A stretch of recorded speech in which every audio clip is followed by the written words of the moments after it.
Girls, आज हम chapter number 7 को डिस्कस करेंगे which is selecting employees. HR का जो फर्स्ट फंक्शन था स्टाफिंग, उसमें 2 चीज़ें शामिल थी, रिक्रूटमेंट एंड सिलेक्शन। इन दोनों को अलग अलग चैप्टर्स में बाकायदा डिस्कस किया गया है। रिक्रूटमेंट को हम डिस्कस कर चुके हैं, अब हमने सिलेक्शन को डिस्कस करना है।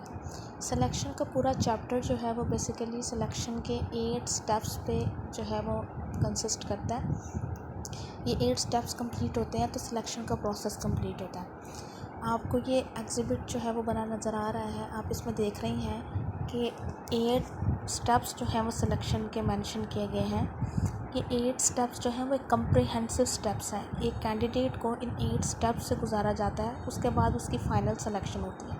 अब हर ऑर्गेनाइजेशन इन पूरे के पूरे 8 स्टेप्स को फॉलो नहीं करती, कुछ इनमें से कुछ स्टेप्स को स्किप भी कर देती हैं। लेकिन ये पूरा कम्प्रिहेंसिव बताने का मकसद ये है कि being an HR manager you should know the whole selection process. आपको पता तो होना चाहिए ना कि पूरा प्रोसेस क्या है। बाकी ये हर ऑर्गेनाइजेशन पे डिपेंड करता है कि वो इसमें से किस पॉइंट को स्किप करना चाहती है और किसको नहीं। अब देखिए कि सिलेक्शन के प्रोसेस के 8 स्टेप्स में पहला स्टेप है इनिशियल स्क्रीनिंग का। अगर एक कैंडिडेट इसमें पास हो जाता है तो फिर वो एप्लीकेशन को कंप्लीट करते हैं। जब वो इसमें पास हो जाता है तो एम्प्लॉयमेंट टेस्ट उससे लिया जाता है, फिर उसका कम्प्रिहेंसिव इंटरव्यू होता है। कम्प्रिहेंसिव इंटरव्यू में अगर वो पास हो जाता है तो उसे कंडीशनल जॉब ऑफ़र की जाती है।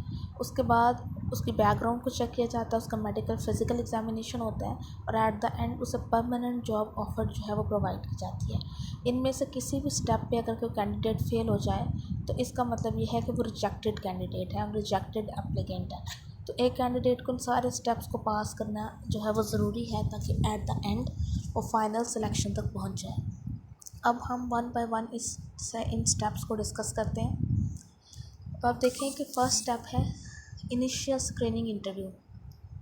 देखें, इनिशियल स्क्रीनिंग में ये होता है कि कैंडिडेट ने जब अपनी एप्लीकेशन या सीवी सबमिट कराई होती है या आपने जो ऐड प्लेस की होती है उसमें आपने जॉब डिस्क्रिप्शन मेंशन की होती है कि मार्केटिंग मैनेजर। अब आपने सबसे पहले जो आपके पास सीवीज़ आई हैं या एप्लीकेशंस आई हैं, आपने उनमें से अच्छे तरीके से जो है वो तो इनिशियल स्क्रीनिंग इंटरव्यू में बेसिकली आप एक कैंडिडेट को स्क्रीन करते हैं, चेक करते हैं। इनिशियल मीन स्टार्टिंग पे आप जो है कि क्या वो जॉब डिस्क्रिप्शन के साथ मैच कर भी रहा है या नहीं। और जो कैंडिडेट जनरल जॉब रिक्वायरमेंट्स को पूरा नहीं कर रहे होते, आप उनको जो है वो सेपरेट कर देते हैं। बस अब देखिए, आपने क्लियर कट मेंशन किया होता है, लेकिन इसके बावजूद बहुत से लोग बाय चांस या लक की बेस पे अपनी सीवीज़ या एप्लीकेशन जमा करवा देते हैं। आपने इनिशियल स्क्रीनिंग में ये देखना है कि हमने जो क्राइटेरिया सेट किया है, जितनी भी हमें एप्लीकेशन आई हैं, क्या उस क्राइटेरिया के अकॉर्डिंगली है। इससे आप एक सूटेबल किस्म की सिलेक्शन कर सकते हैं। जब आपने इनिशियल स्क्रीनिंग कर ली तो अब आपके पास जो नेक्स्ट स्टेप है वो है कंप्लीटिंग द एप्लीकेशन। सपोज़ करें आपके पास 100 के करीब सीवीज़ आई थी, आपने इनिशियल स्क्रीनिंग की तो उसके बाद आपको 20 कैंडिडेट्स ऐसे लगे जो कि आपकी रिक्वायरमेंट्स पे पूरा नहीं उतरते, आपने उन्हें रिजेक्ट कर दिया। अब आपके पास 80 जो है वो एप्लीकेंट्स हैं। अब आपने उनसे एक एप्लीकेशन फॉर्म फिल कराना होता है। बेसिकली इसमें कुछ जॉब परफॉर्मेंस रिलेटेड बातें होती हैं जो आपने उनसे मेंशन करवानी होती हैं, उनकी स्किल्स, उनकी अकम्पलिशमेंट्स। इसमें जो है वो आपने जॉब रिलेटेड मैटर्स को पूछना है। जो जॉब रिलेटेड मैटर्स नहीं है जैसा सेक्स, रिलीजन, उससे आपका कोई ताल्लुक़ नहीं है। इसके अलावा आप इसमें क्लियर कट स्टेटमेंट मेंशन करते हैं कि इन केस के अगर किसी एम्प्लॉई ने फॉल्स स्टेटमेंट दी है तो एम्प्लॉयर उसके अगेंस्ट उसको डिसमिस कर सकता है। इसके अलावा एम्प्लॉइज़ में अपने रेफरेंसेस प्रोवाइड करता है कि पहले उसने कहाँ पे काम किया और कौन से लोग उसकी क्रेडिबिलिटी का सबूत प्रोवाइड कर सकते हैं। तो basically typically includes employment at will statement, यानी कि इसमें एक स्टेटमेंट होती है एम्प्लॉयमेंट एट विल के अगर जो है वो कैंडिडेट को लगेगा कि ये जॉब उसके लिए सूटेबल है तो वो इस जॉब को एक्सेप्ट करेगा, अदरवाइज ही कैन रिजेक्ट। अब देखें कि जब आप एप्लीकेशंस कंप्लीट कर लेते हैं, आपके पास 80 कैंडिडेट्स की एप्लीकेशंस आती हैं। अब आप उनको वेटेज असाइन करते हैं। वेटेज का मतलब कि आप उन्हें डिफरेंट क्राइटेरियाज़ की बेस पे, सपोज़ करें उनकी परफॉर्मेंस पिछले सालों में दूसरी ऑर्गेनाइजेशंस में, उनके टर्नओवर के रेट्स, उनके ईयर्स ऑफ स्कूलिंग, उनके एक्सपीरियंस, उसकी बेस पे आप इन सबको एक वेटेज, एक मार्क्स असाइन करते हैं। उनमें से जिनकी वेटेज जो है वो बेस्ट होती है, बेटर होती है, सबसे ज़्यादा होती है, आप उन कैंडिडेट्स को जो है वो फर्दर आगे प्रोसेस करते हैं।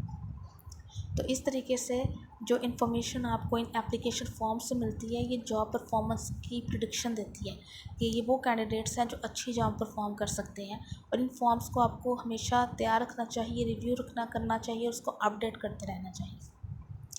जब आपने जो है वो कैंडिडेट से एप्लीकेशन फॉर्म फिल आउट करा लिया तो आपको लगा कि 80 में से 50 कैंडिडेट्स जो हैं जो टॉप 50 वेटेज पे थे, आपने उनको फर्दर जो है वो आगे प्रोसेस किया और बाकी 30 को आपने रिजेक्ट कर दिया। अब जो 50 हैं, अब आपने उनकी प्री एम्प्लॉयमेंट टेस्टिंग करनी है। प्री एम्प्लॉयमेंट से पहले, इसका मतलब ये कि आपने उनसे कुछ टेस्ट लेने हैं जिससे आपको आइडिया हो जाएगा। जी बिल्कुल उसी तरह से जिस तरह आपके NTS के टेस्ट होते हैं। अगर आपने एजुकेटर्स की जॉब्स के लिए अप्लाई करना है, अगर आपने एक बैंकर की जॉब के लिए अप्लाई करना है, तो बैंक्स के अपने टेस्ट हैं। ये प्री एम्प्लॉयमेंट टेस्ट है। तो डिफरेंट तरह के टेस्ट होते हैं। परफॉर्मेंस साइमुलेशन टेस्ट ये होते हैं कि आपसे जिस तरह की परफॉर्मेंस जॉब पे करानी है उस तरह की एक इन्वायरमेंट क्रिएट करना और आपको कहना कि आप उस तरह का बिहेवियर शो करें। तो सपोज़ करें कि आपने कस्टमर सर्विस रिप्रेजेंटेटिव के तौर पर अप्लाई किया, तो आपको किसी कस्टमर के साथ डील करते हुए देखा जाएगा। वो कहेंगे कि आप इस कस्टमर के साथ डील करें कि आप इसके साथ कैसे डील करेंगे, और आपके बिहेवियर को वो चेक करेंगे। तो वर्क सैम्पलिंग है, अगर आपकी जॉब किसी स्पेशल स्किल से रिलेटेड है तो आपको कहेंगे कि उस स्किल का मुज़ाहरा करें। जिस तरह से देखें, अगर आप एक टाइपिस्ट हैं तो आपसे कहेंगे कि टाइपिंग करके दिखाएं हमें। इसी तरीके से असेसमेंट सेंटर्स हैं जहाँ पे आपको डिफरेंट तरह की एक्सरसाइजेस करवाई जाती हैं, आपको टेस्ट दिए जाते हैं और आपकी स्किल्स को जज किया जाता है। तो इस तरीके से प्री एम्प्लॉयमेंट टेस्टिंग में सपोज़ करें जो 50 कैंडिडेट्स हैं जिनके वेटेज सबसे बेस्ट थी, उनकी जब आपने टेस्टिंग की तो 30 कैंडिडेट्स आपके पास रह गए जो कि प्री एम्प्लॉयमेंट टेस्टिंग में क्लियर कर गए। अब उन 30 कैंडिडेट्स को आप कम्प्रीहेंसिव इंटरव्यूज़ के लिए बुलाएं। इंटरव्यूज़ में एक पैनल भी हो सकता है, इंटरव्यूज़ में 2 से 3 लोग भी हो सकते हैं, इंटरव्यू फेस टू फेस हो सकता है। इंटरव्यू के डिफरेंट मेथड्स हैं, आप उनमें से कोई भी मेथड यूज़ कर सकते हैं। लेकिन इंटरव्यू में आप बेसिकली एक पर्सन की वैल्यूज़, उसकी एबिलिटी, उसके एटीट्यूड्स को जज करने की कोशिश कर रहे होते हैं। इंटरव्यू में बहुत सी बातें हैं जिनको आपको कंसीडर करना है। बहुत से लोग इम्प्रेशन मैनेजमेंट करते हैं, मतलब ये कि वो अपना एक इमेज क्रिएट करने की कोशिश करते हैं, जबकि कि मैं तो इतने घंटे काम कर लेता हूँ, तो मुझे ये वाली स्किल भी है, मेरे में ये वाली स्किल भी है, जबकि एक्चुअली उनमें नहीं होती। आपने इस तरह के लोगों को क्लियर कट तरीके से जज करना है। इसके अलावा इंटरव्यूअर्स की मेमोरीज़ बहुत शॉर्ट होती हैं, इसलिए आपने इंटरव्यू या तो रिकॉर्ड कर लें या उसके नोट्स ले लें तो वो बेटर है। बिहेवियरल इंटरव्यूज़ करें जिसमें आप एम्प्लॉयज़ के बिहेवियर को चेक कर सकें और एम्प्लॉयज़ को रियलिस्टिक जॉब प्रीव्यू दिखाएं। मतलब क्या कि जो जॉब उन्होंने परफॉर्म करनी है वो उनको आप दिखाने की कोशिश करें, चाहे आपके पास उसकी वीडियोस हैं, चाहे आप उसे किसी ऑर्गेनाइजेशन के अंदर ले जाएं, प्लांट का टूर करवाएं, उन्हें चेक करवाएं कि भैया आपने इस सीट पे बैठ के ये वर्किंग परफॉर्म करनी है। इस तरीके से एम्प्लॉय को भी बेटर आइडिया हो जाएगा कि what he has to do, और आपको भी बेटर आइडिया हो जाएगा कि एम्प्लॉय ने अंडरस्टैंड कर लिया कि उससे क्या एक्सपेक्ट किया जा रहा है। जब आपने कम्प्रीहेंसिव इंटरव्यूज़ किए तो सपोज़ करें 30 में से आपको 15 कैंडिडेट्स जो हैं वो नहाया सूटेबल लगे। अब आप उनको एक कंडीशनल जॉब ऑफ़र करेंगे। कंडीशनल मीन्स मशरूत। आप उन्हें कहेंगे कि यू आर सेलेक्टेड, लेकिन अभी हम आपका बैकग्राउंड इन्वेस्टिगेशन करेंगे और आपको डिफरेंट तरह के टेस्ट, मसलन ड्रग टेस्ट और फिज़िकल मेडिकल एग्जामिनेशंस कराने पड़ेंगे। उसके बाद हम आपको परमानेंट जॉब ऑफ़र करेंगे। तो अब आप सबसे पहले उसकी बैकग्राउंड इन्वेस्टिगेशन करेंगे। बैकग्राउंड इन्वेस्टिगेशन जो है वो आप एप्लीकेशन फॉर्म पे उसने अपनी इन्फॉर्मेशन दी है, आप उसके रेफरेंसेस उसने जो प्रोवाइड किए हैं आप उन लोगों से रब्ता करें। आप उसके फॉर्मर पहले वाले एम्प्लॉयर से रब्ता करें, उसने जो अपने एजुकेशनल इंस्टीट्यूशंस बताए हैं आप वहाँ पे कांटेक्ट करें, उनसे उसकी क्रेडिटबिलिटी के बारे में जब पूछें। आप लीगल स्टेटस यानी कि किसी भी कंट्री के लॉ से रिलेटेड लॉ से जो है वो फ़ायदा उठा सकते हैं कि आप देख सकते हैं कि कहीं ये पर्सन किसी लीगल मैटर में इन्वॉल्व तो नहीं।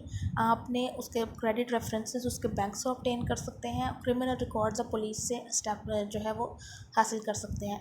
इससे आपको वेरिफिकेशन हो जाएगी कि वो पर्सन जो है उसका बैकग्राउंड किस तरह का है, कि वो एक क्रेडिबिलिटी वाला पर्सन है भी या नहीं। फिर आप बैकग्राउंड इन्वेस्टिगेशन में एम्प्लॉयर्स को ये एक राइट दिया गया है कि वो एक एम्प्लॉय के प्रीवियस एम्प्लॉयर से डिस्कशन कर सकता है उसके बारे में, लेकिन ये डिस्कशन जॉब रिलेटेड होनी चाहिए। बहुत से एम्प्लॉयज़ जो हैं वो अपने एक्सपीरियंस, अपने बैकग्राउंड्स को एक्सैजरेट करते हैं, बढ़ा चढ़ा कर बयान करते हैं, इसलिए बैकग्राउंड इन्वेस्टिगेशन बहुत नेसेसरी है और ये फ्यूचर बिहेवियर को बहुत अच्छे तरीके से प्रेडिक्ट करती है। जब आपने बैकग्राउंड इन्वेस्टिगेशन कर ली तब आप इसकी मेडिकल इन्वेस्टिगेशन करें। ये क्यों ज़रूरी होती है? मेडिकल टेस्ट होते हैं ना, ड्रग टेस्ट होते हैं, HIV टेस्ट होते हैं। इनकी रीज़न्स ये हैं कि कंपनीज़ ने हेल्थ इंश्योरेंस की फैसिलिटी देनी होती है। तो अगर एक शख्स को पहले से ही हेल्थ इश्यूज़ हैं तो फिर ये फैसिलिटी देने का फ़ायदा नहीं। तो इस वजह से ड्रग टेस्ट और मेडिकल टेस्ट डिफरेंट तरह के जो हैं वो करवाए जाते हैं, ताकि एक पर्सन को जो है हर तरह से क्लियर हो और उसके बाद उसको ऑफ़र की जाए परमानेंट जॉब की। जब एक पर्सन इस सारे क्राइटेरियाज पर पूरा उतरता है तो आप उसकी एक्चुअल हायरिंग करते हैं, जो कि डिपार्टमेंट मैनेजर ये डिसीजन लेता है। एचआर मैनेजर तो इस प्रोसेस को कंप्लीट करता है, और जो कैंडिडेट्स जो हैं ये यानी कि सेलेक्ट नहीं हो पाते, उन्हें आप फ़ौरन से नोटिफिकेशन इशू कर देते हैं कि आपको सेलेक्ट नहीं किया गया। इस तरीके से सिलेक्शन के ये 8 स्टेप्स जो हैं वो कंप्लीट होते हैं और एक कैंडिडेट इसके बाद जो है वो सेलेक्ट किया जाता है।